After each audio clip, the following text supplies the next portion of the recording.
Technology వినియోగంలో ముందుండాలని భావిస్తున్న ఆంధ్రప్రదేశ్ ప్రభుత్వం ప్రజలకు ప్రభుత్వ సేవలు మరింత సులభంగా అందించేందుకు మరో కీలక చర్య తీసుకుంది.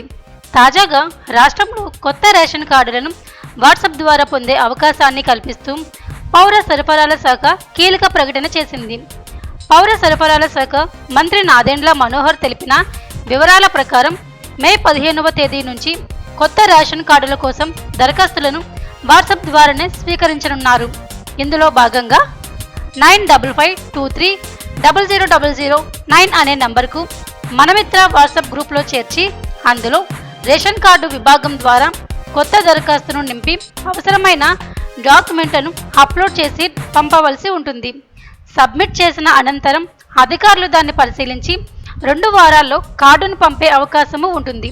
లేకపోతే దాన్ని మీ సేవ లేదా మొబైల్ ద్వారా డౌన్లోడ్ చేసుకునే వెసులుబాటు కూడా ఉంటుంది. ఈ కొత్త డిజిటల్ రేషన్ కార్డులు ఏటీఎం కార్డు సైజులో ఉంటాయి. వాటిపై లబ్ధిదారుల ఫోటోలు ఉండవు, కానీ పేర్లు మాత్రమే ఉంటాయి.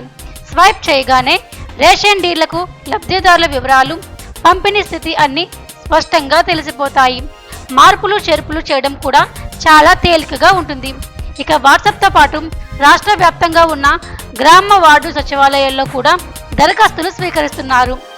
మీ సేవ కేంద్రాల ద్వారాను ప్రజలు ఈ సేవను వినియోగించుకోవచ్చు. కొత్త డిజిటల్ కార్డులతో దేశంలోని ఏ ప్రాంతంలో నుండైనా రేషన్ సరుకులను పొందే వెసులుబాటు కల్పించింది. ఈ కొత్త విధానం ద్వారా లబ్ధిదారులు నెలకు 30 కిలోల వరకు బియ్యాన్ని సబ్సిడీ ధరకు పొందే వీలుంటుంది. తోడు పంచదార, కందిపప్పు, త్వరలో రాగులు కూడా ఇవ్వనున్నట్లు ప్రభుత్వం ప్రకటించింది. ప్రభుత్వ సేవలు డిజిటలైజేషన్తో అక్రమాలపై కట్టడి సాధ్యమవుతుందని, నిజమైన లబ్ధిదారులకు మేలు జరుగుతుందని అధికారులు విశ్వాసం వ్యక్తం చేస్తున్నారు.